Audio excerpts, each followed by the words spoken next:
श्री स्वामी समर्थ सगळ्यांना. तर आज सकाळी उठले, मस्त आंघोळ वगैरे केली आणि जेवण घेतलं. जेवले मस्त ना माझा ब्लॉग बघत बघत. आणि हे हरभरे रात्री आजीनं दिलेले ते मम्मीनं भाजले होते. त्यानंतर मी गेले होते सातारमध्ये, काम होतं म्हणून. आणि आज होता 26 जानेवारी.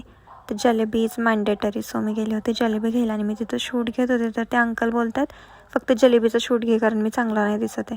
त्यानंतर सगळं सामान घेऊन आले घरी आणि खूप जास्त कंटाळा आलेला मला, तरी माझी ॲक्टिंग बघा.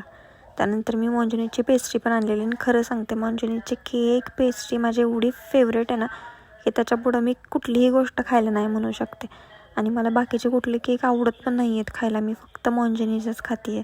आणि त्यांचं खूप डार्क चॉकलेट आहे, त्याचा मला थोडासा त्रास पण होतो कधी कधी, बट तरी मी सोडू नाही शकत. मी कधीच नाही बोलू शकत नाही मोंजिनीच्या गोष्टींना.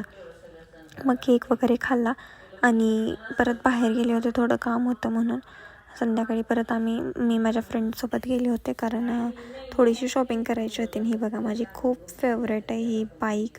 आणि मग आम्ही इकडे तिकडे कपड्यांसाठी फिरत होतो आणि लास्टला पाणीपुरी खायला गेलो आणि तिला म्हटलं पैसे पे कर. आणि ही पाणीपुरी पण माझी फेवरेट आहे. आणि बाकी ह्या तिघांना ती पाणीपुरी आवडलीच नव्हती. त्यानंतर घरी आले आणि हा डब्बा आजीनं दिला होता. मी खाली ठेवला तर मम्मी म्हणली ती जागा आहे का ठेवायची, म्हणून मम्मी तिच्या डोक्यावर ठेवलेलं. जस्ट चेष्टा मस्करी करत होते. आणि मम्मी भाजी निवडत होती. मम्मी पण ती जलेबी जी घेऊन आली होती ती बसून खाल्ली, कारण मला आवडते पण जास्त जुनी झाल्यावर नाही. आणि असं होतं माझा आजचा दिवस.